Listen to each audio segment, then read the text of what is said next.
শুভ সকাল সকলকে। আজকে আমার পিপিটি প্রেজেন্টেশনের বিষয় হলো একজন ভালো পরামর্শদাতার বৈশিষ্ট্য এবং শিক্ষক হিসাবে একজন পরামর্শদাতার ভূমিকা ও তার চ্যালেঞ্জসমূহ।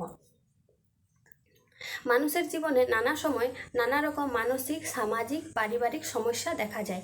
অনেক সময় এই সমস্ত সমস্যা সমাধানের আরও সহানুভূতিশীল ও পেশাদার পরামর্শের প্রয়োজন হয়। এমন পরিস্থিতিতে একজন পরামর্শদাতা বা কাউন্সিলর গুরুত্বপূর্ণ ভূমিকা পালন করে থাকেন। সমাজে বিভিন্ন ক্ষেত্রে যেমন শিক্ষা, চিকিৎসা, কর্মক্ষেত্র ও ব্যক্তি জীবনে পরামর্শদাতার প্রয়োজন দিন দিন বেড়েই চলেছে। একজন ভালো পরামর্শদাতার কিছু গুরুত্বপূর্ণ বৈশিষ্ট্য রয়েছে।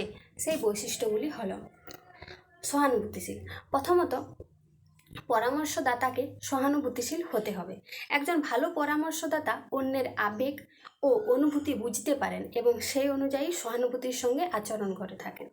দ্বিতীয়ত, ভালো শ্রোতা। একজন পরামর্শদাতা অবশ্যই ভালো শ্রোতা হবেন। তিনি তার কাউন্সিলরের কথা মন দিয়ে শুনবেন এবং সেক্ষেত্রে তিনি কখনোই তাকে বাধা দেবেন না, তার কথাগুলো বুঝতে সাহায্য করবেন। তৃতীয়ত, গোপনীয়তা রক্ষা করেন। একজন ভালো কাউন্সিলর কাউন্সিলের ব্যক্তিগত তথ্য কখনো অন্যের সঙ্গে ভাগ করেন না। এটা কাউন্সিলরের ক্ষেত্রে খুব গুরুত্বপূর্ণ নৈতিক দায়িত্ব। চতুর্থত, আত্মনিয়ন্ত্রণ। ভালো পরামর্শদাতা নিজের আবেগ নিয়ন্ত্রণে রাখতে পারেন এবং যে কোনো পরিস্থিতিতে পেশাদারিত্ব বজায় রাখেন। এছাড়াও একজন ভালো পরামর্শদাতার বৈশিষ্ট্যগুলি হলো সমস্যা বিশ্লেষণ এবং সমস্যা সমাধানে দক্ষ। একজন ভালো পরামর্শদাতা সব সময় তার কাউন্সিলের সমস্যা সমাধান করে থাকেন এবং তাকে বিভিন্ন ভালো পরামর্শ দিয়ে তার সমস্যাগুলিকে সমাধান করতে সাহায্য করেন। এবার শিক্ষক হিসাবে একজন পরামর্শদাতার ভূমিকা। বর্তমান সমাজে শিক্ষকদের দায়িত্ব বেড়েই চলেছে। একজন শিক্ষকই তার ছাত্রদের সমস্যাগুলি সমাধান করে তাদেরকে ভবিষ্যতের পথে অনেক ধাপ এগিয়ে দিতে পারেন।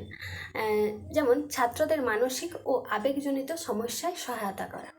ছাত্ররা বেশিরভাগ সময়ে বিভিন্ন ক্ষেত্রে আবেগজনিত কারণে অনেক ধরনের ভুল কাজ করে ফেলে, কিন্তু যদি একজন শিক্ষক তাকে ঠিকঠাক পরামর্শ দিয়ে সঠিক পথে এগিয়ে দিতে পারেন তাহলে ছাত্ররা অনেক সময় উপকৃত হয়ে থাকেন।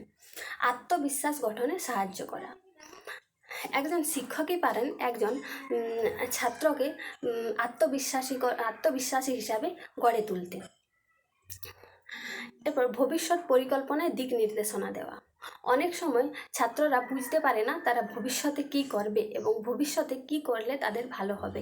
একজন শিক্ষক যদি তাকে ভবিষ্যৎ পরিকল্পনায় সাহায্য করে বা একজন ভবিষ্যতে সে কি করবে সেটা যদি তাকে ঠিকভাবে পরামর্শ দিয়ে বুঝিয়ে দেন, তাহলে সেক্ষেত্রে শিক্ষার্থীর সুবিধা হয়। তাহলে একজন শিক্ষক একজন শিক্ষার্থীকে ভবিষ্যতের দিক নির্দেশনা দিয়ে থাকেন। আচরণগত সমস্যা মোকাবেলায় সহায়তা।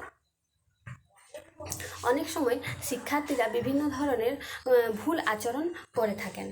শিক্ষার্থীদের আচরণ পরিবর্তনের মাধ্যমে শিক্ষক তাদের মানসিক ও সামাজিক সমস্যা বুঝতে পারেন এবং প্রয়োজন অনুযায়ী সহায়তা করতে পারেন। ইতিবাচক মনোভাব গড়ে তোলা।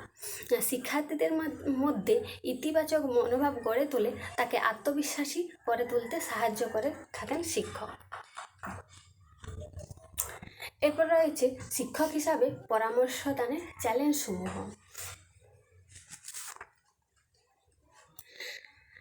বেশিরভাগ সময়ই এই দায়িত্ব পালন করার ক্ষেত্রে শিক্ষকদের বিভিন্ন বাধার সম্মুখীন হতে হয়। তার মধ্যে প্রথমেই রয়েছে প্রশিক্ষণের অভাব। বেশিরভাগ শিক্ষকই পরামর্শদানের জন্য সুনির্দিষ্ট প্রশিক্ষণপ্রাপ্ত নন। ফলস্বরূপ তারা কখনো কখনো ভুল পরামর্শ দিতে পারেন বা শিক্ষার্থীদের সমস্যা যথাযথভাবে বুঝতে ব্যর্থ হন। সময় সংকট। শিক্ষকদের ক্লাস নেওয়া, মূল্যায়ন করা, প্রশাসনিক কাজ ইত্যাদির কারণে পর্যাপ্ত সময় পাওয়া কঠিন হয়ে পড়ে। এতে তারা পরামর্শদানের কাজ নিয়মিত করতে পারে না। বেশি দায়িত্ব বা অতিরিক্ত চাপ। শিক্ষক হিসাবে একদিকে একাডেমিক দায়িত্ব, অন্যদিকে কাউন্সিলরের চাপ, এই ভারসাম্য রক্ষা করা অনেক সময় কঠিন হয়ে পড়ে। এর ফলে শিক্ষক নিজেদের কাজটি অনেক সময় ঠিকঠাকভাবে করতে সক্ষম হয় না। সহযোগিতার অভাব। এছাড়া বিভিন্ন সময় দেখা যায় যে শিক্ষকরা ঠিকভাবে সহযোগিতা পাচ্ছেন না। এর ফলে তারা একজন শিক্ষার্থীকে ঠিকভাবে পরামর্শ দিতে ব্যর্থ হন। এবার রয়েছে গোপনীয়তা রক্ষা করা কঠিন। সব শিক্ষকই গোপনীয়তা রক্ষা করা সংক্রান্ত নীতিমালা সম্পর্কে সচেতন নয়। এতে শিক্ষার্থীদের ব্যক্তিগত তথ্য ফাঁস হওয়ার ঝুঁকি থাকে, যা আস্থার সম্পর্ককে ক্ষতিগ্রস্ত করে।